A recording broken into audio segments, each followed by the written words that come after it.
자, 지금부터는 김영철 박람과 자유한국당의 작태 말씀드리고 싶어요. 작태란 표현은 내가 쓴 표현이 아닙니다. 백혜련 민주당 대변인이 쓴 표현이에요. 이 분노를 표출하기 위해서는 마차님의 목소리는 안 됩니다. 김영철 북한노동당 중앙위 부위원장 겸 통일전선부장 저지 통일대교 농성에 대해 국제적 망신이고 국민이 분노한다. 도로에 들어눕기 전에 과거 자신들의 행태에 대해 국민 앞에 설명부터 하라. 3번의 도전 끝에 어렵사리 개최한 평창 동계올림픽은 전 세계가 인정하는 평화올림픽이 됐다. 30년 전 88 서울올림픽이 냉전 종식 올림픽이었다면 평창올림픽은 그 이상의 효과를 불러온 올림픽이다. 그러니까 지금 자유한국당이 통일대교 앞에서 아주 돗자리 깔고 길을 막았지 않습니까? 예. 거기에 대해서 고발을 당했어요. 고발을 당했고 집시법 위반이에요. 신고 안 하고 갔으니까. 음식물 쓰레기 무단투기 혐의도 있는 것 같던데요. 야, 진짜 네. 그거 끝나는 그 쓰레기를 안 치우냐, 그 자식들은 왜 그러냐, 진짜. 특히 음식물 쓰레기. 아니 그 누가 거기다가 사료를 먹었으면 치우고 가야지. 맞죠. 모든 동물이 먹는 건 사료의 측면이 있죠. 아니, 근데 그쪽 세력들이 원래 그런가 봐, 왜. 할아버지, 할머니들 태극기 집회 같은 거 하면은. 태극기도 버리고 꼭 가잖아. 버리고 가잖아. 안 치우잖아. 네. 우리는 집회하면 100만 인파가 모이는 광화문 집회도 쓰레기 깨끗이 치우고 그 다음날 아침 되면 완벽하게 치워지는 거 보는데 좀 너무하더라고. 집시법 위반으로 일단 고발을 당했고요. 근데 나는 내 앞에 만약에 김무성이나 김성태가 오면 물어보고 싶은 게 있어. 그러면 북핵을 없애지 말란 말이냐? 결국에는 김영철이 이따가 다시 이야기가 나옵니다만 천안함의 폭침의 주범이다 이런 논쟁을 떠나가지고 그러면 북핵을 치우지 말란 말밖에 더 되잖아요. 아니, 그러면은 김영철이라는 그 이름을 지우고 그 정도의 권한이 있는 사람이 와야 되는 거 아니에요. 그러니까 처음에 개회식 때 김영남 위원장이 왔으면 이제 김영남 위원장보다 더 높거나 김영남 위원장과 비슷한 급의 사람이 와야 될 거 아니에요. 그래야지 앞뒤가 맞고 실무회담을 하더라도 실효성을 갖고 돌아갈 텐데 그러면은 그 사람이 아닌 누가 그러면은 그 급에 맞단 말이에요. 노동당 부위원장이면 김영남 위원장하고 거의 비슷한 급으로 볼 수도 있거든요. 당의 부위원장이기 때문에. 그러면은 누가 적당한지 좀 이야기를 해주든지. 그 내정 간섭의 성격이 있긴 하지만 이게 북한에서 결정해서 인사를 결정해서 파견을 한 거면 우리 쪽에서는 존중해주는 게 예의잖아요. 예교적인 예의인데. 그러니까 2014년 군사회담 때 김영철이 내려왔을 때는 환영 논평 보냈다. 네. 그러니까 그것은 군사회담이고 라는 말이 난 더 웃겨요. 지금은 그러면은 북핵 관련해서 군사회담보다 더 큰 회담이거든요. 네. 북핵에 관련해가지고. 네. 김정은 위원장의 특사 같은 거잖아. 근데 그때는 되고 지금은 안 된다고 말하는 것도 웃겨. 군사회담에는 김영철이 북한 측 대표로 내려와서 남측 평화의 집에서 회담면 환영! 해놓고 특사 성격을 띠고 있는 김영철에 대해서는 안 돼. 그러면서 길거리 들어 누워요. 그러니까 저는 김성태 의원이 뭐 김영철을 총살해야 된다, 뭐 사살해야 된다, 뭐 이런 개소리를 하는 걸 들으면서 전두환이 생각이 났어요. 그 사람들 논리대로라면 이게 5.18의 최종 책임자이자 주범은 전두환 아닙니까? 근데 전두환에 대해서는 그 논리를 적용을 안 해. 이게 천안함의 원인이 북한의 폭침인지 아직 과학적으로 검증되지 않았지만 그 사람들이 워낙 진짜 목소리를 놓아 목을 놓아 통곡하듯이 주장하니까 그렇다고 친다면 그게 그냥 논리적 추론상 그 당시에 군 가장 최고 책임자가 김영철이었다고 쳐.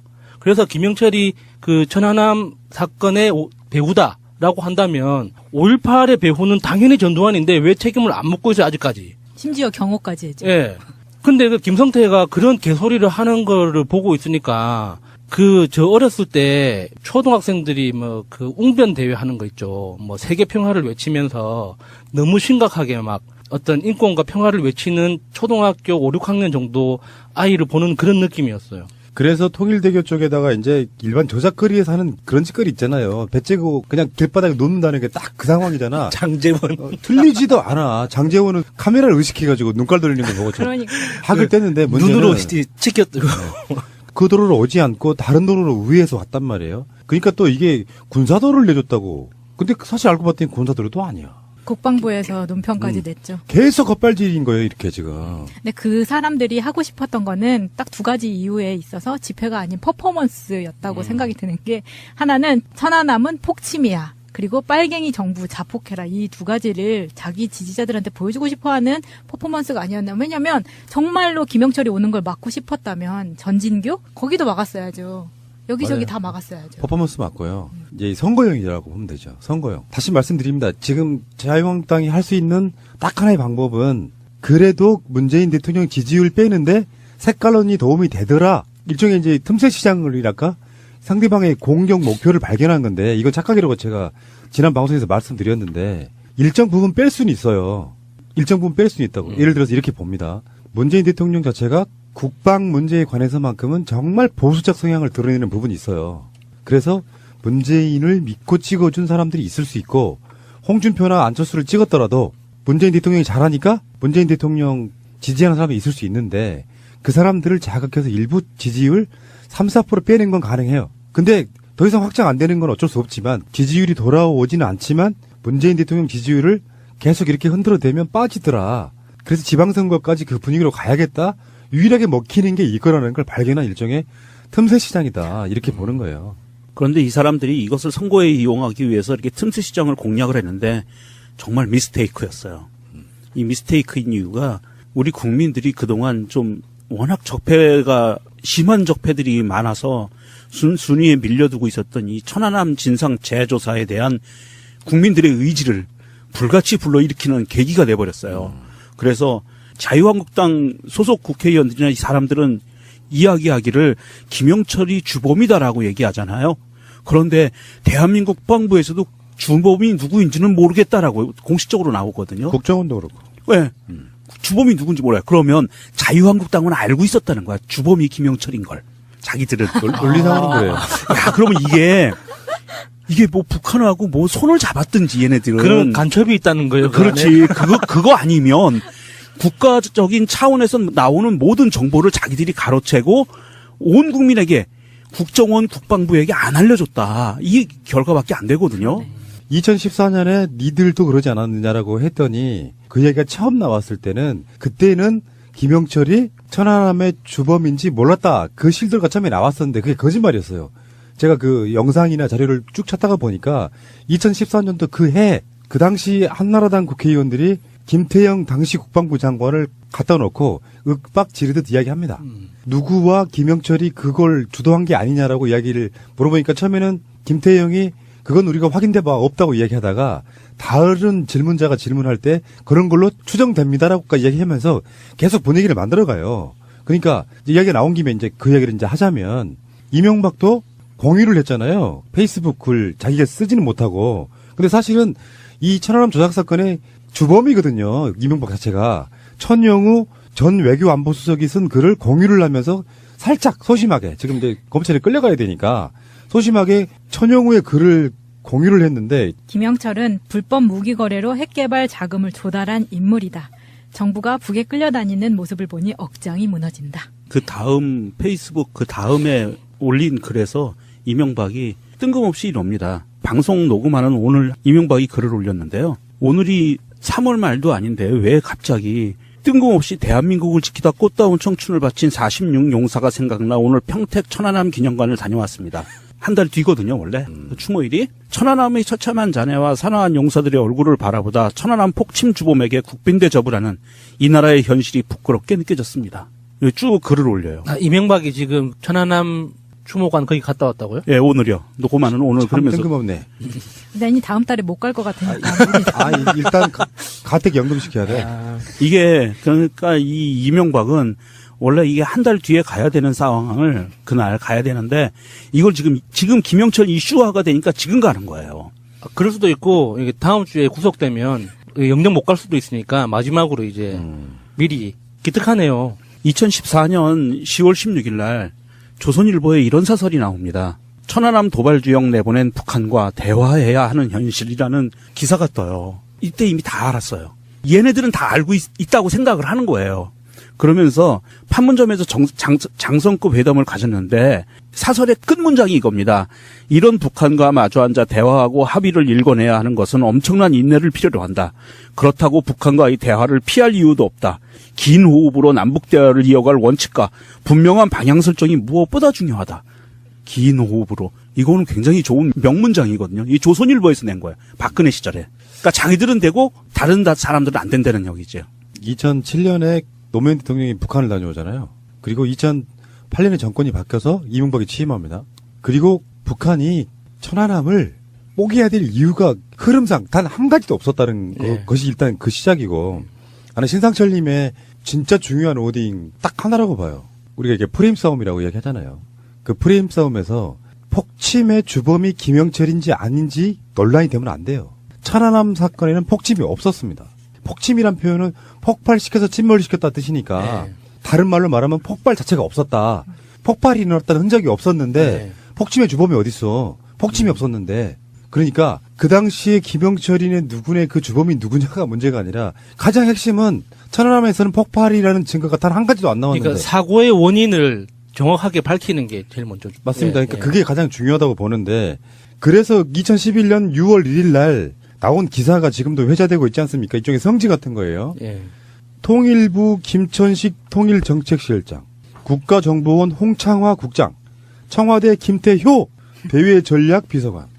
이 사람들이 북측을 접촉해서 제발 북측에서 볼 때는 사과가 아니고 남측에서 볼 때는 사과처럼 보이는 절충안이라도 만들어 세상에 내놓자고 하면서 우리 북측에서 제발 좀 양보하여 달라고 애걸했다. 이렇게 북한이 그들을 만나고 나서 이렇게 폭로를 해버렸잖아요. 그러니까 애걸했다고 하는 북한 측의 보도는 과장이라고 하더라도 북측에서 볼 때는 사과가 아니고 남측에서 볼 때는 사과처럼 보이는 절충안이라는 이 말은 북한에서 만들어내기에는 좀 너무 디테일하잖아요. 그러니까 이거는 그때 김태효 비서관을 비롯한 그 사람들이 제안한 말일 가능성이 높죠. 너무 창의적이지 않습니까? 사과가 아니고 북측에서 볼 때는 사과가 아니고 남측에서 볼 때는 사과처럼 보이는 건 어떤 표현이 있을까? 근데 이걸 이렇게 방송으로만 한 게 아니라 실제로 녹음 기록이 있기 때문에 우리는 공개할 수 있다. 그리고 김태효가 돈봉투를 내놨을 때 그 돈봉투를 우리가 쳐내니까 김태효 얼굴이 시뻘개졌다. 이런 얘기까지 다 하잖아요. 북한의 말이 거짓일 가능성이 없어요. 흐름이나 어떤 관계상 그런 네. 거 아니에요. 그래서 그 후로 반박을 못했고, 신상철님 말씀처럼요. 남한 당국의 이명박까지도 북한에 했을 가능성이 없어 보인다라고 척이했던 것을 미국의 관계자가 일종의 가이드라인을 정해주는 상태가 되면서 네. 급격하게 북한으로 몰고 갔는데, 그 몰고 간 상황에서 북한이 계속해서 지속적으로 우리와 남측이 공동 조사하자는 이야기를 했는데 남한 쪽에서 쌩깠습니다. 그러면서 지금까지 온 상황이기 때문에 우리는 이제 그렇게 봐야 돼요. 김영철이 폭침의 주동자이냐 아니냐는 증거가 없다. 이거는 그 사람들 프레임에 그냥 말리는 거예요. 폭침은 없었다. 살인사건이 나지 않았고 강도사건이 나지 않았는데 범인이 누구다라고 말하는 게 웃기잖아요. 그러니까 천안함 사고의 원인이 어떤 그 주범이 북한이다라는 그 말이 만약에 사실이라면 사실 그때부터 지구상의 군사 최강국은 북한이라는 뜻이에요. 기술적으로 대구에서 북한 드론이 발견됐다는 그 뉴스 있잖아요. 그러면은 지구상의 드론 기술 최고봉은 북한이라는 뜻이잖아요. 연료 기술이나 배터리 기술은 이미 외계인급으로 북한이 갖고 있다는 뜻이거든요. 북한이 천안함을 그렇게 어뢰로 폭발할 수 있다는 건 미국을 핵으로 위협하는 것보다 훨씬 더 위험한 기술을 북한이 가지고 있다는 뜻이거든요. 그 서해처럼 수심이 낮은 곳에서 그 복잡한 모든 장애물을 뚫고 어뢰를 발사시켜서 명중할 수 있다는 건 그거는 미국으로서는 정말 상상하기 싫은 무서운 거거든요. 자, 우리 방송을 꾸준히 들으신 분들은 뭐 거기에 대한 말도 안 되는 이야기는 계속했으니까 신상철님 조만간 한번 직접 나오실 거고요. 그 얘기 다시 하시고, 문제는 어쨌든 간에 그런 논란들이 일어나서 지금까지도 의혹이 있고, 사실상 그 당시에도 국민들 3분의 2 이상은 천안함 사건에 대한 의혹이 있다라고 생각할 정도고요. 그 여론은 그닥 그렇게 변하지 않았다고 생각이 들어서 자충수 드는 거고요. 정말 순진해서 북한이 천안함을 폭침시켰다. 어떤 이유도 없이. 그들도 나라예요. 뜬금없이 관계가 그렇게 나쁘지도 않은데 내가 야수님하고 사이가 그렇게 나쁘지가 않아. 근데 뜬금없이 가서 칼로 찔러버린 거야. 아플 것 같네요. 재판 같은 거나 이런 거 할 때는 그런 게 중요하게 작용이 된단 네. 말이에요. 범행 동기가 예, 없단 예, 말이에요. 예. 범행 동기가. 예. 그런 상황에서 지금 쟤네들은 선거용으로 이용해 먹기 위해서 길바닥에 정말로 돗자리 깔고 앉아버리는 이 저질 작태를 보이고 있는데, 그걸 뚫고서라도 지금 김영철은 남한에 와서 문재인 대통령을 만나서 대화할 용의가 있다는 입장을 공식적으로 밝힌. 네, 충분한 용의가 있다. 네, 김여정은 문재인 대통령을 초청하는 그런 역할이었다고 네. 하면 김영철은 전에도 한번 말씀드렸죠. 김영철이 천안함 폭침의 주역이면 못 내려보냅니다. 어쩌면 북한이 영리하다고 하면 이거에 대한 논란을 재점화시키기 위해서라도 내려왔을 수 있다고 보는데 어쨌건 김영철의 메시지는 북미 대화를 하겠다 이런 거잖아요. 네. 김정은의 강령적 지시를 가지고 왔다고 알려져 있잖아요. 그러니까 그 강령적 지시의 구체적인 내용은 그 사람들만 알 테지만 김영철 위원장을 비롯한 그 사람들만 알고 있을 테지만 그 내용이 정말 궁금합니다. 그 강령적 지시라는 건 구체적으로 어느 지점까지 다다를 때까지 계속 임무를 수행하라는 거잖아요. 그럼 그게 실제로 협상 테이블이 개시되는 그 지점까지인 건지 안 그러면은 이 관계가 완전히 녹아서 소통할 수 있고 무역이 시작되는 이제 그 단계까지를 김정은 위원장이 지시를 한 건지 너무 궁금해. 그게. 그 야수님이 얘기한 그 강령적이라는 거 있죠. 예. 김정은이 지시한 강령적. 요 강령적이라는 건 뭐를 뜻하냐 하면 그 김정은이 1월 초에 신년사에서 발표한 내용이에요. 사실은 그걸 보고 강령이라고 얘기를 하는 거거든요. 북한에서는. 그래서 신년사에 통해서 나왔던 우리와 관련된 가장 중요한 핵심적인 메뉴는 뭐냐면 핵심적인 단어는 민족적 화해와 통일을 지향해 나가는 분위기를 적극 조성하여야 한다라는 말을 해요. 그러면서 평창 동계올림픽을 앞두고도 이 화해와 평화 모두가 진전이 돼야만 북남이 그 사람들의 말에 의하면 북남이 앞으로 예정된 사업들을 원활히 진행해 나갈 수 있다. 이런 이야기들을 하는 것을 북한 사람들은 이제 정초에 김정은 신년사를 강령으로 보는 거예요. 그래서 이 강령에 맞는 대화를 해나간다는 것은 그냥 어느 정도 선을 그어놓고 대화를 한다는 의미가 아니고 거의 끝이 없는 대화를 할 용의가 있다라는 얘기거든요. 맞죠. 네. 예. 그러니까 평화라는 것을 위해서는 어디까지 갈지 선을 그어놓지는 않겠다라는 의미를 갖고 있는 거고요. 그러니까 박근혜로만 따지면은 일종의 헌법적 가치를 가지는 시행령.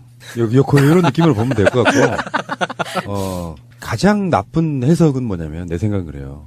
북한이 무슨 의도를 갖고 있냐는 우리한테 안 중요해요. 북한 나름대로 의도라는 게 있을 거 아니야. 의도 없는 그럼요. 행위가 어딨어. 그럼요. 근데 북한이 올림픽을 이용해서 뭔가 빠져나가려고 한다는 그런 식의 의도가 아니라 북핵을 어찌 할 수 있건 간에 그것을 주제로 놓고 이야기할 수 있다라고 하는 측면. 북한이 바라는 건 핵을 뜯어먹고 살 거 아니니까.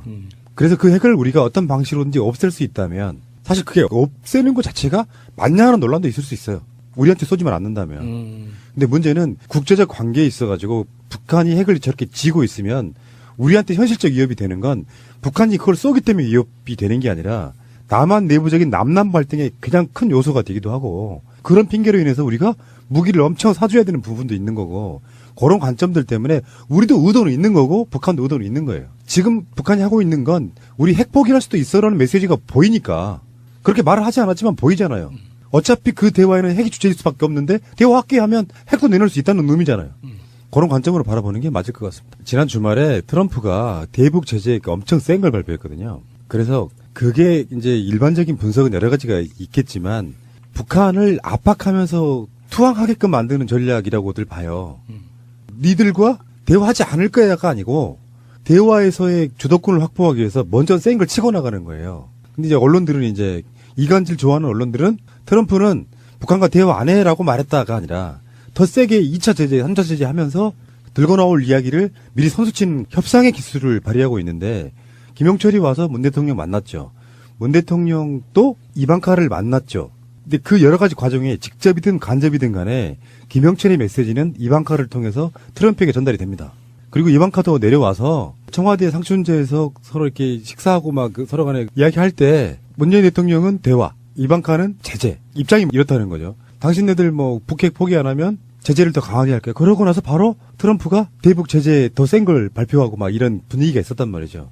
그러니까 주도권 잡기 위해서 그렇게 하는 겁니다. 주도권 잡기 위해서. 문재인 대통령이 김영철 부위원장한테 비핵화의 방법론까지 언급을 했다. 이런 식의 보도가 나오고 있어요. 백브리핑에서 공식적인 브리핑이 아니라 백브리핑에서 나온 자료인데 백브리핑에서 왜 이런 이야기를 공식적인 브리핑 시간에 하지 않았느냐 그랬더니 이 사안들이 너무 예민하고 민감한 사안이기 때문에 함부로 발표할 수 없었다라고 하면서 백브리핑에서 얘기를 했다는 거는 본 브리핑과 백브리핑 사이에 그 텀 사이에 뭔가 남북 미, 중과 뭔가 또 이게 여러 가지 협의들이 들어갔던 것 같아요. 그러면서 문재인 대통령이 김부유 위원장에게 이 비핵화는 굉장히 긴 과정이다. 마지막 종착점은 불가역적인 폐기로 갈 수 있다. 그러면서 여러 가지 방법론에 대해서 김부유 위원장에게 구체적으로 얘기를 했다는 거야. 근데 구체적인 어떤 사항이냐는 말 못하는 거고, 그러면 구체적으로 그렇게 제안을 했을 때 응답이 있었느냐 했더니 그 부분도 말할 수 없다. 예민한 부분이다라고 얘기 나오는 거 보니까 굉장한 진전이 있었던 것 같아요. 자, 제가 한 말이 저는 맞다고 생각해요. 전주에서 말했던 거. 의제는 이미 설정이 된단 말이죠. 그러니까 김정은 위원장의 입장에서는 전에 제가 그런 표현 썼잖아요. 포괄적 의미에서. 예. 어떤 것도 포기할 수 있다라는 뉘앙스만 예. 주면 의제를 설정하거나 뭔가 대화를 함에 있어서는 뜬금없이 김영철을 만나는데 문재인 대통령이 핵 이야기를 대뜸 꺼내는 것도 무리한 거잖아요. 네. 북한이 갖고 있는 일종의 존엄 같은 건데 그런 이야기 할 수 있습니다라고 서로 간에 의제가 양해된 상태에서 대화를 나눴다고 보면 비공개라고 이야기하는데 안 봐도 보이지 않아요? 그렇죠. 미국이 제재 풀어주고 서로 간에 평화협정 맺고 불가침 조약만 맺으면 우리 핵 포기할 수 있어. 예. 그렇죠. 그거라고 보이지 않습니까? 그러니까 사실 북한 입장에서는요. 지금 저는 그 문재인 대통령이 어떤 구체적인 비핵화 단계의 방법론까지 이야기를 했다는 것을 보면 그 중에 하나는 이거인 것 같아요. 그 방법론 중에 하나는 핵은 갖고 있대. ICBM만 다 폐기하고. 쏠 수 없게. 그렇죠. 그러니까 핵을 갖고 있다는 건 핵무력을 갖고 있다는 건 투발 능력을 보유하고 있을 때 가능한 얘기예요. 전폭기에 실어서 떨어뜨리거나 미사일을 쏘거나. 가방 사주고 밖에 못 나가게 하는 거는 그렇지. 명품 가방 사주고. 그래서 사실은 핵 보유를 인정하든 안 하든 그거는 별개의 문제를 놔두고 실질적으로는 핵을 보유한 걸로 보는데 국제적으로 인정을 안 하겠다. 그 대신 북한에서 갖고 있는 ICBM만 폐기하는 거로 가면 북한의 위신이 핵무기를 개발한 거에 대해서 북한 인민들에게 이거를 폐기하지 않는다라는 어떤 굉장히 큰 위신을 세울 수가 있어요. 면을 세울 수 있다는 거지. 그러니까 그건 추정일 뿐이니까. 네, 그 우리가 정도도 뭐 하나 포함되지 않았을까 싶어요. 확정시키면 안 되는 네. 거고 이쪽에 로드맵이 있으면 이제 이를테면 뭐 이게 단계별로 있는데 이런 건 확실해요. 예를 들어서 더 이상 핵실험 하지 마세요. 그렇죠. 예. 그래야 이게 대화가 가능합니다. 이런 식의 로드맵을 이렇게 짚어주고 서로 간에 내가 그러면 사실은 우리는 당사자가 아니거든. 중재자잖아요. 예. 이 정도 해줘야 우리가 트럼프한테 이야기할 수 있다. 이런 식의 어떤 구체적인 방법이 오갔다 이렇게 보는데 어쨌건 저는 희망이 보이는 거고요. 네. 그 가운데 천안함 침몰 사고 진상규명을 위한 재조사 청원이 굉장히 빠르게 올라가고 있더라고요. 주소 같은 거 모르시겠다 하시면은 그 팟빵 새가 날아든다 공지사항에 보시면은 그 링크 타고 들어갈 수 있는 부분이 있고요. 가면 되게 어려워. 그러니까 방송 들으시는 분 중에 이제 이런 거 막 힘들어하시는 분들, 이분들께 설명을 드리자 그러면 청와대는 회원 가입해서 청원 내가 이렇게 서명하는 게 아니에요. 내 SNS 계정을 거기다가 연동해 갖고 쓸 수가 있어요. 페이스북, 카카오톡, 네이버 셋 중에 하나만 있으면 됩니다. 트위터도 가능하고요. 카톡은 이제 안 돼요. 페이스북, 네이버 계정, 트위터. 제가 이렇게 청원이 올라오면은 항상 참여를 하는데 그때마다 이렇게 메뉴가 조금씩 바뀌더라고요. 이 SNS가 5개가 있을 때가 있고 3개가 있을 때가 있고. 아, 그렇지. 어쨌건 그렇게 거기 들어가서 서명하면 어떻게 하라고 나와요. 방법이 나오니까. 천안함 폭침은 없었다. 천안함 폭발이라는 증거는 없습니다. 자유한국당이 길바닥에 계속 주저앉혀놓을 걸 그랬어 그냥.